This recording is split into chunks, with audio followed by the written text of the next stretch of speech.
Nos anos 20, Nova York era o lugar onde tudo acontecia. Manhattan havia virado a capital do mundo, o lar do glamour e da sofisticação. A cidade que nunca dorme.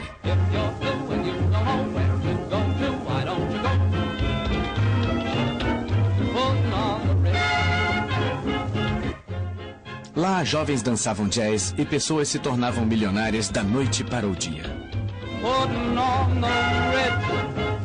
Come with me and we'll attend their jubilee and see them spend their last bit.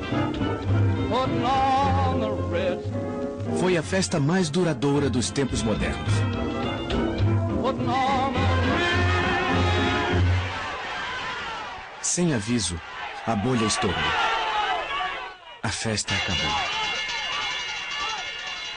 Um terremoto financeiro abalou Wall Street. A história viria a chamá-lo de o Grande Crash. E ele traumatizou a nação americana. Milhares de empresas quebraram. Milhões de pessoas perderam seus empregos. Homens orgulhosos encaravam a humilhação do auxílio à pobreza e da sopa comunitária. Famílias que perderam suas posses foram viver em favelas, a um passo dos símbolos de riqueza. Como os Estados Unidos cresceram e caíram tão rapidamente? Como a locomotiva do mundo ocidental se pôs de joelhos em 1929.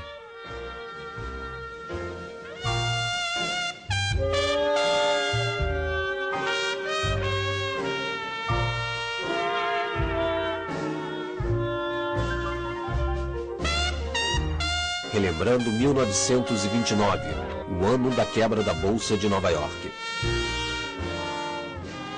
A ascensão dos Estados Unidos como potência global começou com sua participação na Primeira Guerra Mundial, de onde emergiram como a nação mais próspera da Terra. No início, os americanos não queriam participar da disputa entre impérios rivais europeus. Em uma posição de neutralidade com laços históricos com a Inglaterra e a França, os Estados Unidos lucravam muito vendendo armas, munição e alimentos para os dois países.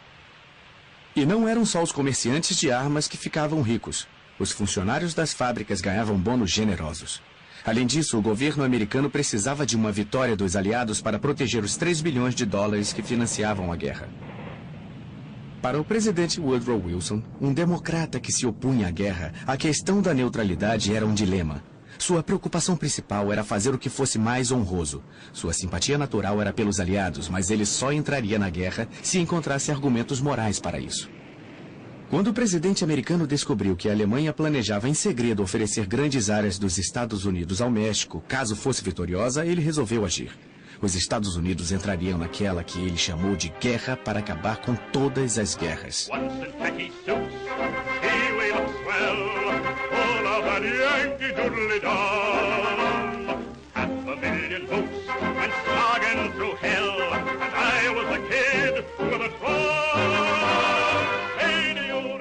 No verão de 1917, as tropas americanas rumaram para os campos de batalha europeus. Johnny, get your gun, get your gun, get your gun.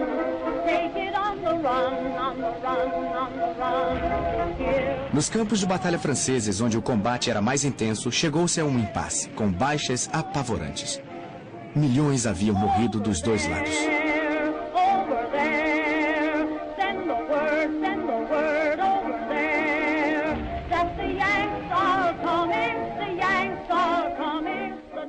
Em 2 meses, os americanos mandaram 2 milhões de recrutas bem dispostos e bem armados para ajudar os já exaustos aliados. O dinâmico reforço dos Yankees foi decisivo. Pela primeira vez em 4 anos de uma batalha acirrada, os soldados alemães bateram em retirada. Em 11 de novembro de 1918, um armistício deu fim à Grande Guerra. O mundo inteiro comemorou. O presidente Wilson viajou para a França, onde foi saudado como um anjo da vingança. A investida americana de última hora ajudou os aliados a vencer a guerra e salvou a vida de muitos franceses. Mas em Paris, onde o Tratado de Versalhes seria negociado, o programa de paz não foi tão bem recebido pelos franceses, cuja sede de vingança discordava do desejo idealista de Wilson de evitar guerras futuras. Ao voltar para casa, Wilson descobriu que o ânimo de seus conterrâneos havia mudado. Muitos americanos, especialmente os republicanos que então controlavam o Senado, não queriam continuar envolvidos com assuntos europeus. Os Estados Unidos não assinaram o Tratado de Versalhes e a derrota democrata nas eleições presidenciais de 1920 marcou o fim de Wilson e de sua busca pela paz mundial.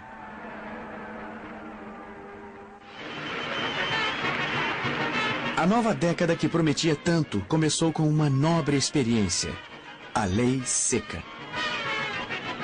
Fabricar, transportar ou vender bebidas alcoólicas foi proibido no país, mas comprar ou consumir não.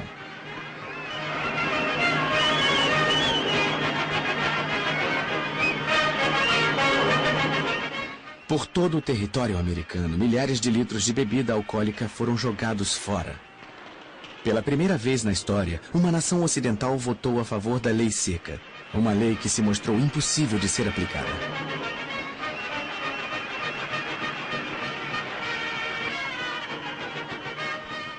Warren Harding, o novo presidente republicano, tratou a lei seca como a maioria de seus compatriotas, abraçando a causa em público, mas bebendo uísque reservadamente. Harding teve uma vitória esmagadora. Sua política refletia as opiniões do povo americano na época, principalmente seu desejo de reduzir os impostos para pessoas e empresas. Ele foi um presidente popular, mas seu julgamento era tão confiável quanto suas tacadas no golfe. Mas os meses finais de seu mandato foram marcados por rumores de corrupção em seu gabinete. Ele morreu de um ataque cardíaco em agosto de 1923, ainda ocupando a presidência. Contra seu sucessor Calvin Coolidge, nunca seriam levantadas suspeitas de corrupção. Ele era um republicano devoto cujo slogan era: "O principal negócio dos Estados Unidos são os negócios". Ele era contra todas as formas de regulação e defendia o livre comércio e a livre iniciativa. Coolidge também era presbiteriano praticante. Ele acreditava que até Deus era capitalista e que trabalhar em uma fábrica era uma forma de adoração. Um jornalista perplexo o apelidou de puritano na Babilônia. Mas quando entrou na Casa Branca, ele demonstrou que era um puritano muito flexível. Arquétipo de republicano da época, Coolidge presidiu durante o período de maior prosperidade na história de todas as nações. These are some of the reasons why I want to cut down public expense. I want the people of America to be able to work less for the government and more for themselves. I want them to have the rewards of their own industry. This is the chief meaning of freedom. Em uma época de individualismo bruto, Coolidge queria ser um herói e um puritano. Sua mulher usou uma das maravilhas da época, a câmera de filmagem, para mostrá-lo como um improvável cowboy do Velho Oeste. Em meados dos anos 20, até o Velho Oeste havia sido posto a serviço do enorme surto de energia industrial e engenharia que estava transformando os Estados Unidos. Os grandes espaços abertos, ricos em recursos naturais, estavam sendo explorados.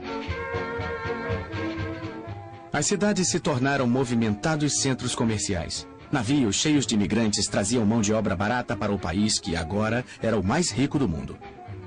Com os juros, os empréstimos feitos para os aliados durante a guerra chegaram a 12 bilhões de dólares. Quase todas as nações do mundo ocidental deviam dinheiro aos Estados Unidos.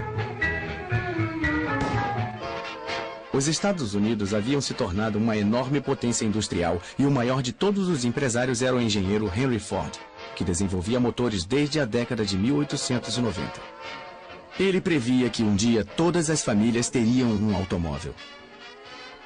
O sonho se tornou realidade quando Ford inventou a linha de produção em massa, uma esteira rolante contínua em que exércitos de trabalhadores montavam automóveis idênticos, peça por peça. E quanto maior a quantidade, menor o preço.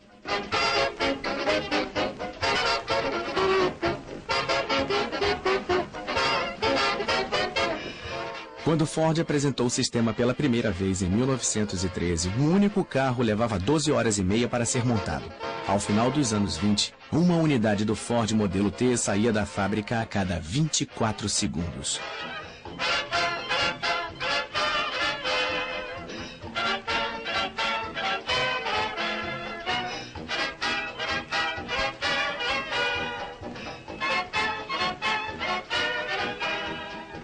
A linha de montagem de Ford fez os Estados Unidos andarem mais rápido. O modelo T, ou Ford Bigode, como foi carinhosamente apelidado, mudou a vida da população e mudou os próprios Estados Unidos. Ele era robusto, charmoso e fácil de dirigir. Custava apenas $295, quase $550, mais barato que o modelo original. E graças a outra invenção americana, o pagamento em parcelas, a maioria das famílias podia comprar um. Até 1924, 10 milhões haviam sido vendidos.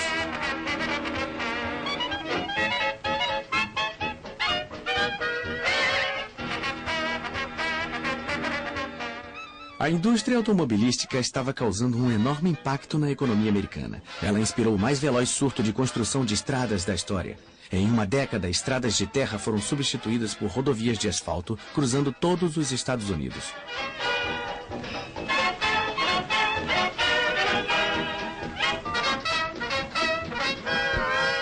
Surgiram postos de gasolina aos milhares e a sede por gasolina levava a indústria petrolífera a gerar lucros inacreditáveis. A indústria automobilística usava 96% do petróleo do país, 80% da borracha e 20% do aço.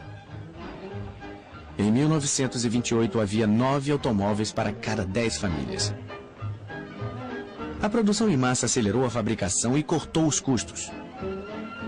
Henry Ford classificou a nova técnica de Messias dos negócios. Um Messias que, sem dúvida, vestia um terno produzido em massa, pois os fabricantes de roupas americanos substituíram os trajes feitos sob medida por roupas prontas para usar e feitas para todos os tamanhos, idades e bolsos.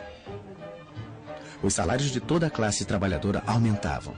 E com os impostos mais baixos, as famílias americanas tinham maior poder de compra. A dona de casa e a moça trabalhadora que queriam a última novidade, a máquina de lavar roupas, a geladeira ou o aspirador de pó, economizavam tempo nas tarefas domésticas. I'm in the mood for food. I'm in the mood for food. O rádio, originalmente produzido para a comunicação a longa distância, também se tornou um aparelho doméstico indispensável em meados dos anos 20, mas apenas as famílias abastadas poderiam arcar com esse modelo de $275. Campanhas publicitárias como estas transformaram um nicho de mercado em um mercado nacional. 11 milhões de rádios foram vendidos apenas em 1925. Eles traziam notícias, previsão do tempo, novelas e muita música para uma nação encantada.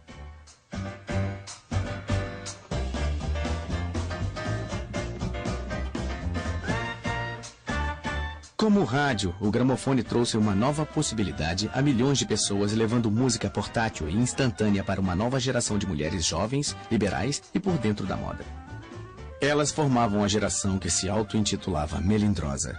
Elas ditaram a moda e o estilo de toda uma década.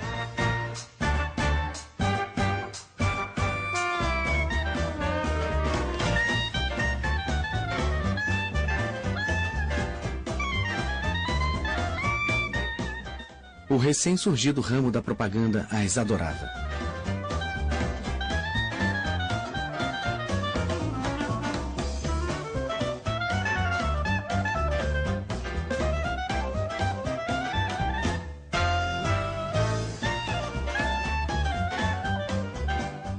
As melindrosas amavam um novo estilo musical chamado jazz, que os mais conservadores chamavam de decadente. Elas usavam saias escandalosamente curtas e chapéus ousados. Elas conheciam as danças mais modernas como o Charleston. E acreditavam que podiam se comportar como quisessem, inclusive cortando os longos cabelos bem curtos como meninos.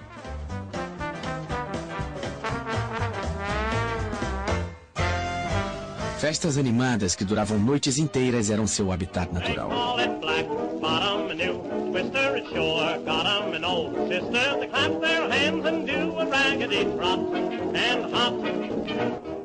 Os comentaristas chamavam as melindrosas e seus namorados de geração perdida, porque eles rejeitavam a moral tradicional americana. Mais rebeldes que nunca, adoravam consumir o fruto proibido, o álcool. O consumo ilegal de álcool já era generalizado e estima-se que havia nos Estados Unidos 32 mil bares clandestinos pertencentes a gangsters que conduziam seus prósperos estabelecimentos sem pagar nenhum imposto. E esses eram só os bares de mais alto nível. O número de bares ilegais de fundo de quintal que vendiam bebida barata e embriagante era de centenas de milhares.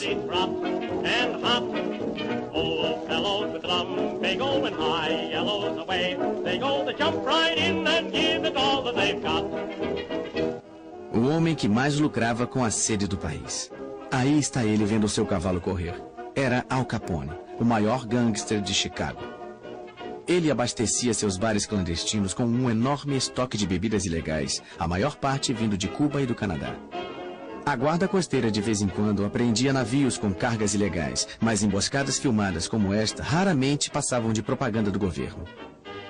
A guerra contra a bebida já estava perdida, embora ninguém estivesse pronto para admitir. Muito menos os cidadãos religiosos do meio oeste americano, cujo representante preferido era um pastor apocalíptico chamado Billy Sunday, que odiava álcool, mas adorava dinheiro. According to our standard of gold and silver, Abraham was worth $1.5 billion. David was worth $3 billion. Solomon was worth $5 billion. Solomon could have hired Andrew Carnegie for a butler, J. Pierpont Morgan to cut his lawn, and Andrew Mellon for a chauffeur, and John D. to black his boots. America needs a tidal wave of the old-time religion. And I want to take a pledge in this audience to join me in a pledge that you will never rest until this old God-hating, Christ-hating, whiskey-soaked, Sabbath-breaking, blaspheming, infidel, bootlegging old world is bound to the cross of Jesus Christ by the golden chains of love. A corrente dourada de amor não podia ser encontrada nos estados do sul dos Estados Unidos. Lá, todas as classes, e negros e brancos, ficaram de fora da prosperidade do norte. Os preços das colheitas caíram, e aqueles que temiam perder tudo procuravam alguém para culpar. Seus olhos encapuzados caíram sobre os judeus, os estrangeiros e principalmente os americanos negros. Numa época em que os Estados Unidos eram admirados em todo o mundo pela vitalidade de sua liberdade e pelo modo como recebiam os pobres e famintos da Europa, havia um exército sinistro de racistas radicais que se auto-intitulavam Ku Klux Klan, marchando pela capital do país sem que ninguém se pronunciasse contra eles.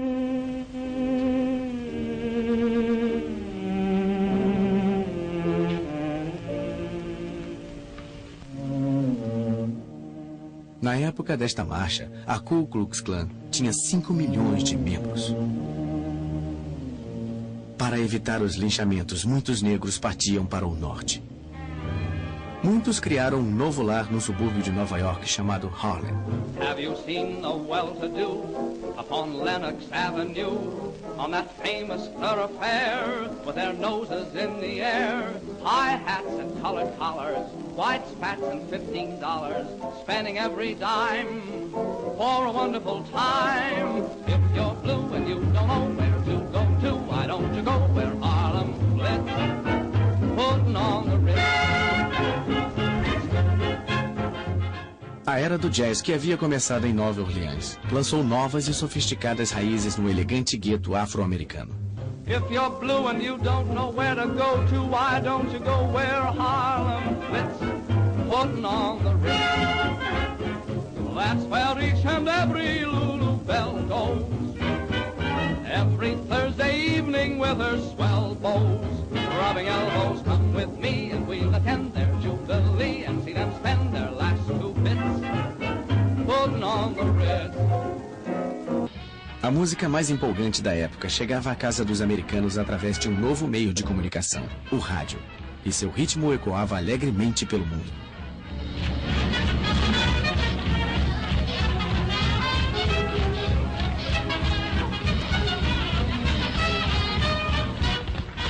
Junto com o jazz, a cultura popular foi dominada pelo cinema nos anos 20. O que começou como uma pequena novidade do showbiz se tornou uma forma bilionária de entretenimento. Os estúdios ficaram surpresos com o poder de atrair o público exercido pelos astros da tela como Mary Pickford e seu então marido Douglas Fairbanks. Mary Pickford havia se tornado a queridinha do país já em 1915. Quando os produtores de Hollywood perceberam seu valor, pagaram a ela $10 mil por semana, uma quantia que continuou aumentando durante os anos 20. Mas o rei do cinema mudo era o cômico britânico Charlie Chaplin. Ele enfraqueceu o poder dos magnatas do cinema dirigindo e produzindo seus próprios filmes. Seu filme Em Busca do Ouro lhe rendeu $2 milhões.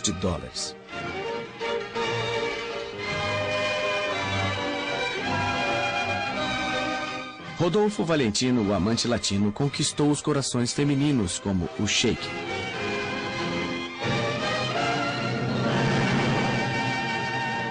Ele morreu prematuramente em 1926 e foi homenageado com um enterro semelhante a um funeral de Estado. Pola Negre, com quem dividia a cena, vestiu trajes de luto. Os jornais do mundo todo noticiaram que as ruas da cidade se encheram de mulheres chorosas. Hollywood se deu conta de que seu futuro estava nos astros. Até crianças de escola endeusavam os novos heróis do cinema. As fantasias preferidas eram de Charlie Chaplin ou Douglas Fairbanks, atores cujas vozes elas desconheciam. Mas isto estava prestes a mudar. Al Johnson foi o primeiro homem a quebrar a barreira do som. Baby, I'm coming. Oh, God, I hope I'm not late. Baby, don't you know me? It's a little baby. I walk a million miles for one of your smiles. But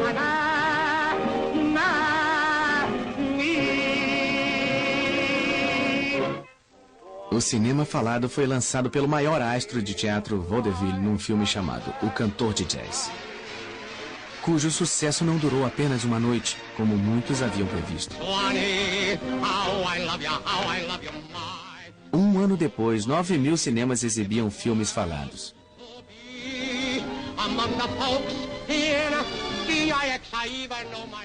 Mas o herói da vida real mais celebrado nos anos 20 foi Charles Lindbergh. Um homem que sonhou sobrevoar um dos maiores oceanos e que logo aterrissou no coração de todos os americanos.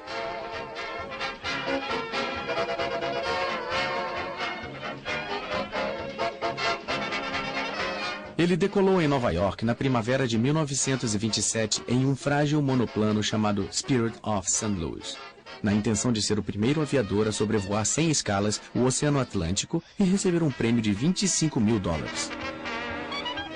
Ele desapareceu por 33 horas e milhões de americanos seguiram seu progresso através do rádio e dos jornais.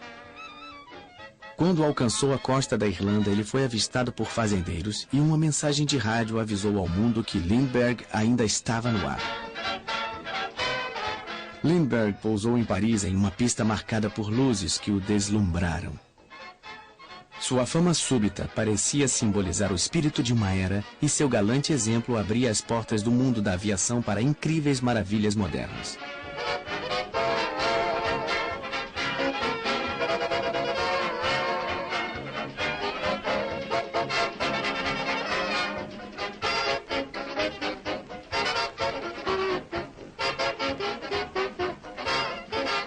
Quando ele voltou, os nova-iorquinos homenagearam seu herói com uma chuva de papel picado que não foi igualada nos anos seguintes.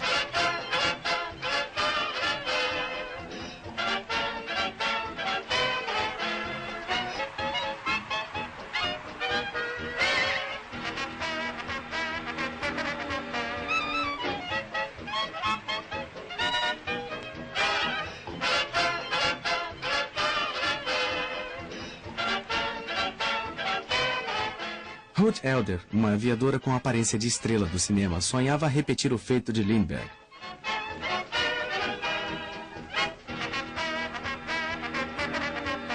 Mas ela teve que abandonar seu avião no Oceano Atlântico depois de cruzar 3.000 quilômetros.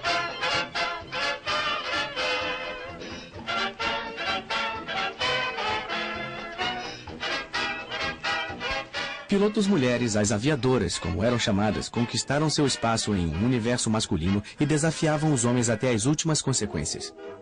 No mesmo nível de celebridade de Lindbergh estava Babe Ruth, o jogador de beisebol mais dinâmico daqueles tempos.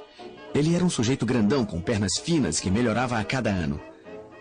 Seu recorde de 60 home runs para os Yankees de Nova York no campeonato de 1927 continuou intacto por mais de 30 anos. Ele tinha um salário anual de $52 mil, 3 vezes mais que o seu rival mais próximo. Mas o maior desportista dos anos 20 em termos de público foi o boxeador Jack Dempsey. Ele protagonizou o mais próximo. Mas o maior desportista dos anos 20 em termos de público foi o boxeador Jack Dempsey. Ele protagonizou 2 lutas com o belo Jimmy Tunney. Eles eram chamados de O Belo e a Fera. Cada uma das lutas assistidas por um número inédito de pessoas gerou uma bilheteria milionária. Dempsey perdeu os 2 confrontos, mas como muitos americanos durante o boom dos anos 20, ele fez uma fortuna. Mas em uma década sedenta de novos heróis, ele foi visto como um derrotado e se aposentou em 1929. Talvez o gigante do esporte mais popular da década de 20, e ele era diferente dos outros, tenha sido Bob Jones, o gênio do golfe que nunca jogou por dinheiro. Ele continuou como um amador durante toda a sua brilhante carreira e não estava interessado na fama. Ele não parecia nem interessado em vitórias, mas vencia ano após ano nos Estados Unidos e na Inglaterra com uma tacada tão sublime como um passo de dança.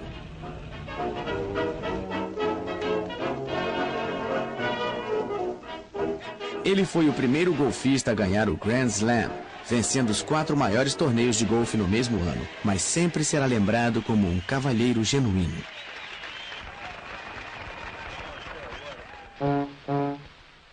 Henry Ford foi o grande industrial da época, mas ele era bem-sucedido e frio demais para ser considerado um cavalheiro.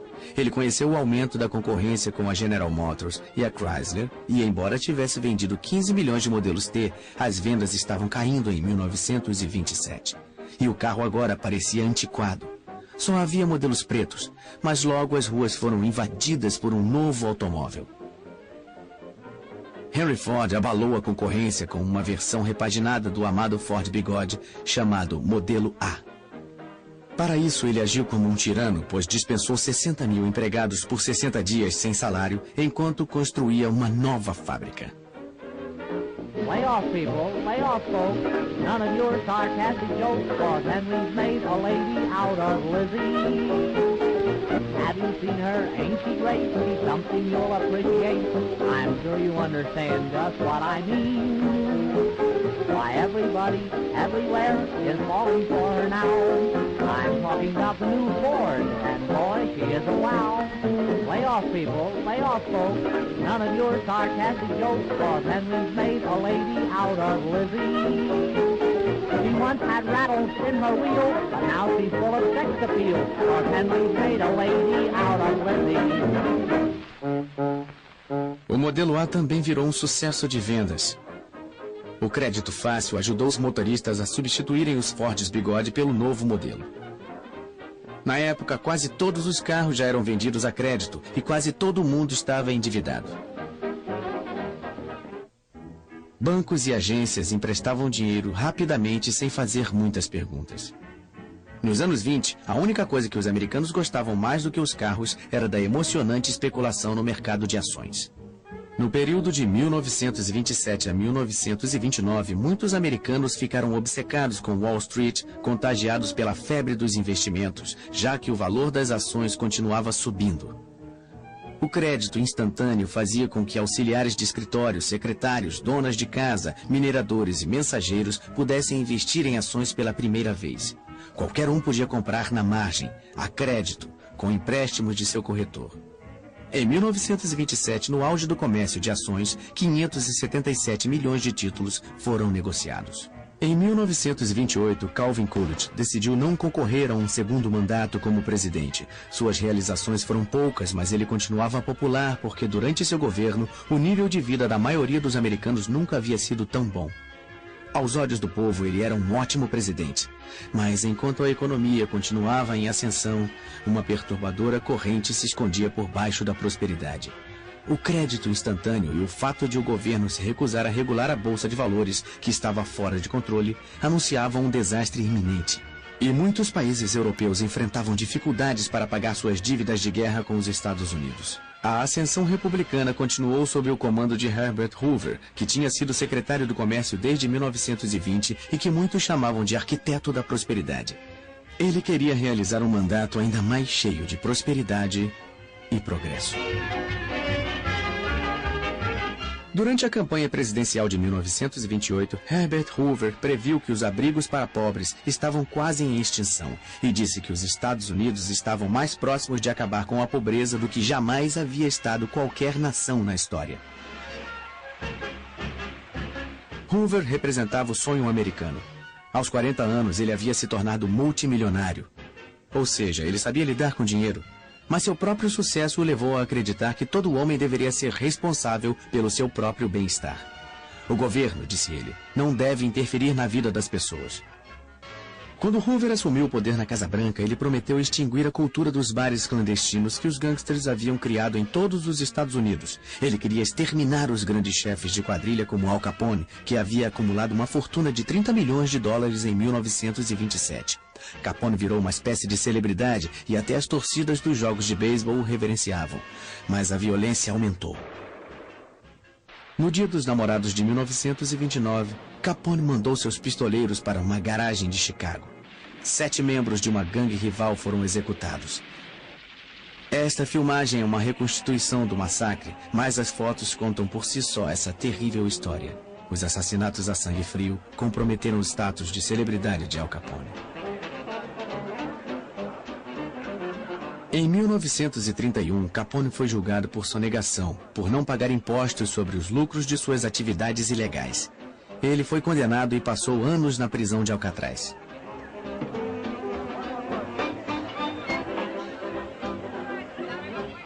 No último ano dessa década egocêntrica, quase todo mundo parecia estar buscando os holofotes da fama. E se você fosse uma garota bonita, sempre haveria uma chance de conquistar o estrelato como rainha da beleza.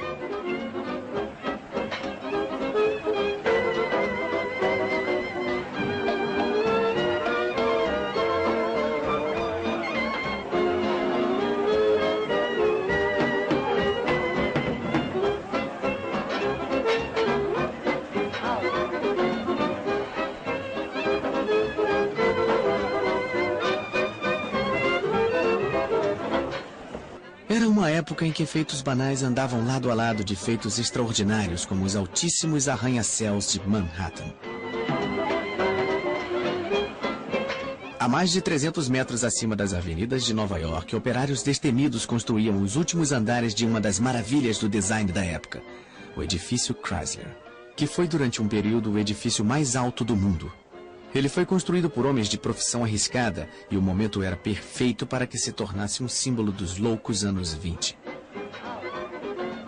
Mas lá embaixo, na arena comercial das bolsas de valores de Wall Street, especuladores continuavam a comprar ações com um fervor que se tornou uma característica da época.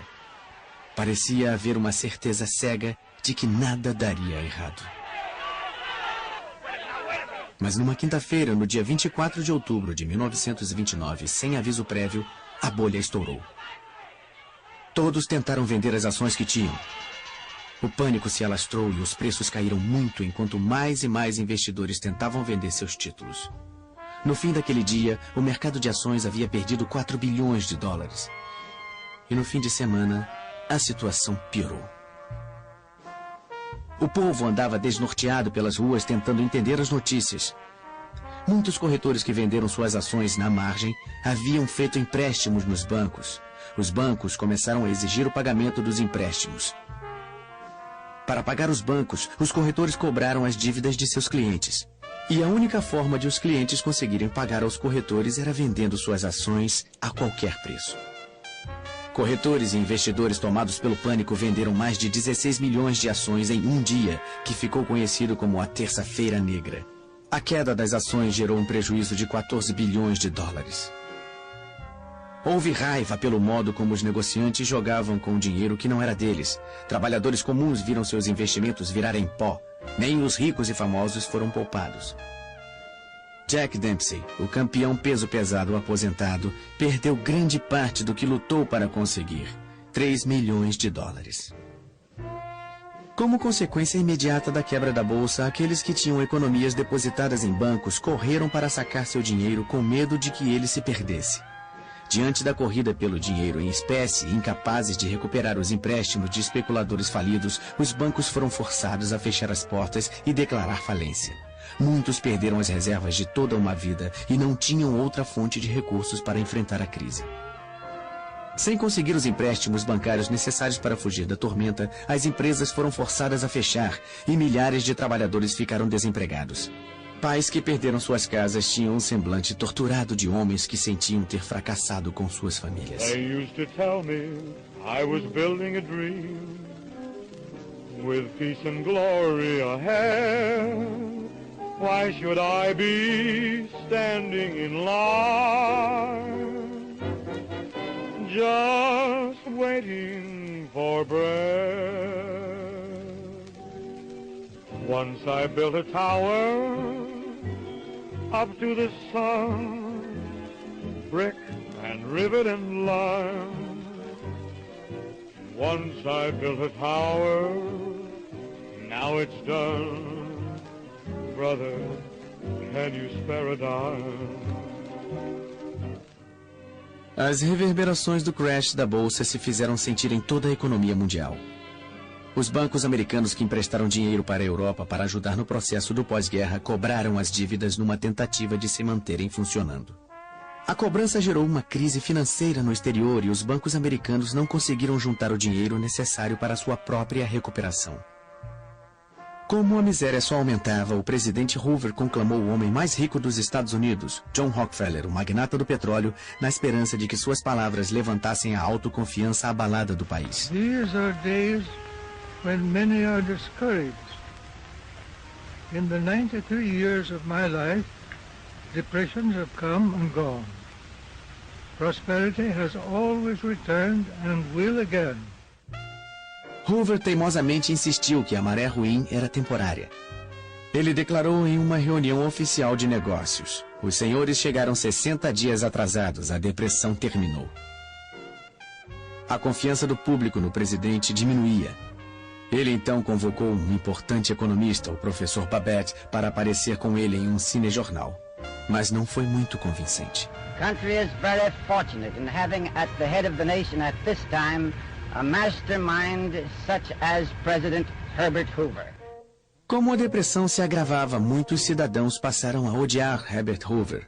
Aquele que havia sido símbolo da prosperidade se tornou o bode expiatório do declínio econômico. Sua declaração de que ninguém estava passando fome e de que os desabrigados nunca haviam comido tão bem soaram cruéis e insensíveis. Sua aparente disposição em salvar empresas e bancos e deixar que os indivíduos se defendessem sozinhos parecia confirmar sua indiferença. Novos termos entraram para o vocabulário do povo: Hoover Stew, para a sopa servida aos pobres, e Hoovervilles, para as favelas onde as pessoas se abrigavam em barracos improvisados.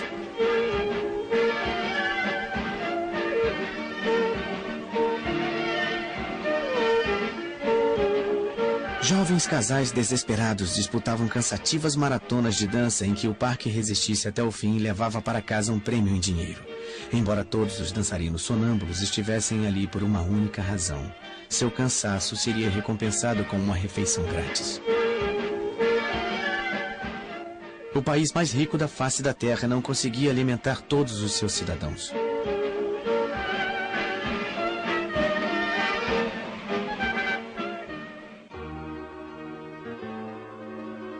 Apesar de tudo, algumas donas de casa em melhor situação se uniram para ajudar quem passava fome.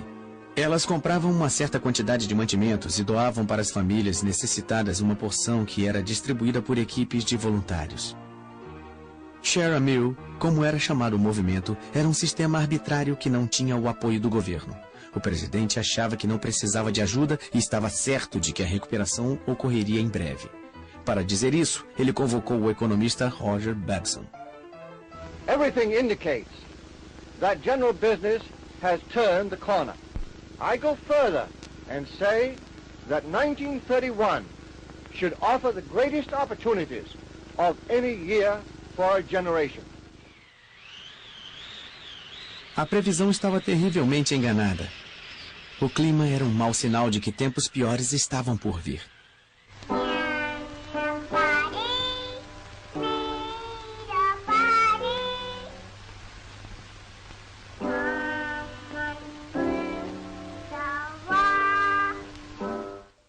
Atravessando a plantação significava superando tempos difíceis. E quanto mais as coisas pioravam, mais sentimentais os cinejornais ficavam.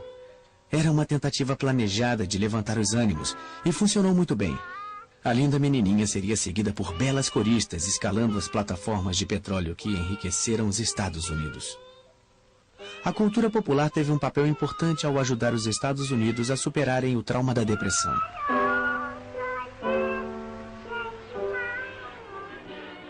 Na virada da década, a forma de entretenimento mais popular era o cinema. A maioria dos americanos assistia a pelo menos um filme por semana. A bilheteria semanal chegava a 100 milhões de espectadores. Nos 5.000 filmes produzidos durante os anos da depressão, as plateias eram transportadas a um mundo onde as dificuldades financeiras eram praticamente desconhecidas. Os cinejornais também lembravam aos americanos que, por mais assustador que parecesse o futuro, nenhuma nação havia realizado tanto quanto os Estados Unidos. Apesar da depressão, a engenhosidade americana continuava a crescer. O Empire State Building se tornou o prédio mais alto e grandes navios transatlânticos continuavam a ser construídos. 75 miles from the Statue of Liberty. Como a lei seca havia proibido o uso de champanhe nos lançamentos, fazia-se um coquetel com a água de cada um dos 7 mares. To the right here we have the First Lady of the land, all ready to splash the bottles containing the waters of the 7 seas and the 2 canals against the prow of the President Hoover. Bottle and still hanging there, the midair on the silk sword, the red, white and blue colors. Havia uma triste ironia em batizar o navio de Presidente Hoover, pois no momento de seu lançamento, a presidência de Hoover estava afundando, juntamente com a reputação de distintos economistas, cujos pronunciamentos rebuscados foram parodiados pelo humorista Robert Benchley. The depression is over. Better business conditions are just around the corner. When I say just around the corner, I mean just around the corner. If you will look at this chart which I have here, you will see more what I mean. Our trade balance was 3.9.6.4, which naturally led to speculation in shorts. Under such circumstances, it is little wonder that people did not know whether they were coming or going. Very often they were doing both. As verdadeiras estatísticas contam sua história. Do auge da prosperidade em 1929 às profundezas da depressão em 1932, 9.000 bancos quebraram ou fecharam as portas.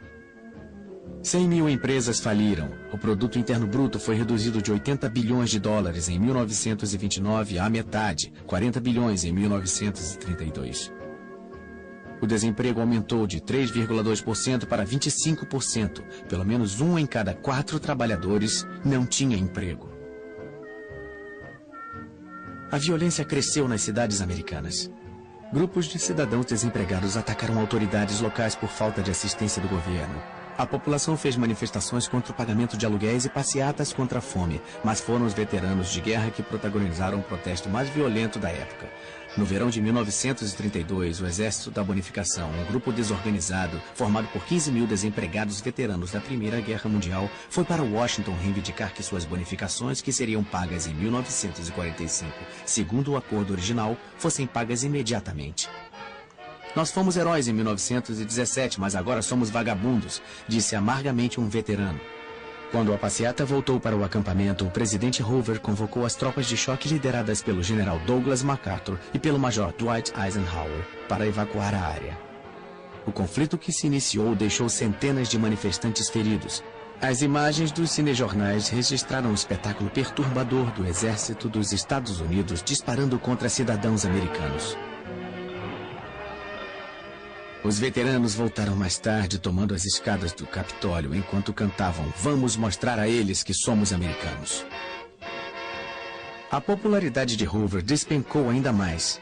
No final de 1932, o eleitorado finalmente perdeu a confiança nele e elegeu com grande vantagem Franklin Delano Roosevelt. Chegavam ao fim 13 anos de domínio republicano. No dia 4 de março de 1933, Franklin Delano Roosevelt foi empossado presidente dos Estados Unidos. Roosevelt convenceu a população de que a depressão poderia ser vencida e deu ao público de todo o país um slogan memorável.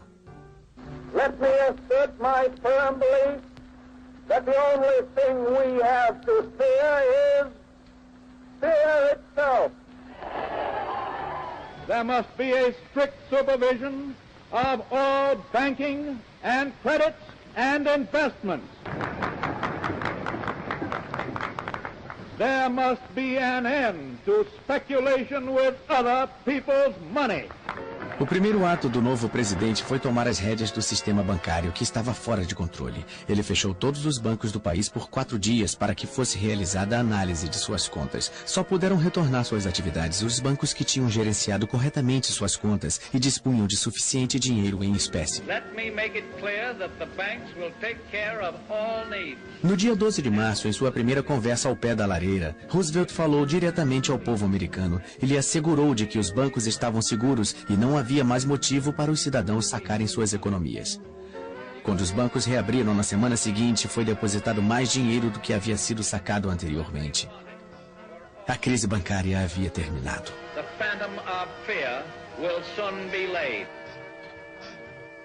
Roosevelt assinou então a lei que pôs fim à lei seca. Em todos os estados americanos, a nobre experiência havia sido um óbvio fracasso. A proibição deu origem a uma criminalidade exacerbada e fez com que mais da metade dos americanos se habituasse a desrespeitar a lei. O programa de assistência de Roosevelt, a Administração Nacional de Recuperação, era o coração de sua estratégia de longo prazo para diminuir o sofrimento causado pela depressão, tomando para si a responsabilidade pelo bem-estar do povo e criando novos empregos. A Casa Branca convocou Jimmy Durante, um comediante de Hollywood, como um excêntrico porta-voz. You and you and you and you've got a president now. He gave the land a new deal. You hold the cards, now you deal. You and you and you and you put shoulders to the plow. He gave us what we asked for, now pay him back somehow. Step out in front, get back of the president, and give a man a job. If the old name of Roosevelt makes the old heart throb, you take this message straight from the president and give a man a job. Now listen to me, everybody. Step out in front. Get back at the president and give a man a job. You know he bought a front. You know that. I know it. So step out and give a man a job. You know who's backing us in the NRA? No? Well, I'll tell you. And when I do, it'll give you heart a throb. You take this message straight from the president and give a man a job. I have told you the story of our steady but sure work in building our common recovery. In my promises to you, I made 2 things plain. First, that I pledged no miracles. And second, that I would do my best. I thank you for your faith. Our troubles will not be over tomorrow, but we are on our way, and we are headed in the right direction.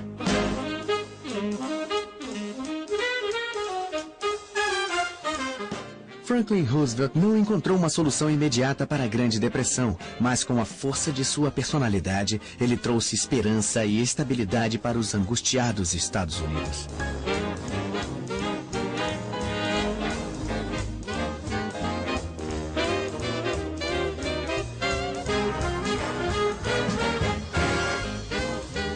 Aqueles que sobreviveram às tormentas que se seguiram ao crash da Bolsa de 1929 se lembrarão para o resto da vida dos anos que o precederam. Uma década idílica, divertida, irresponsável, porém maravilhosa. Os loucos anos 20.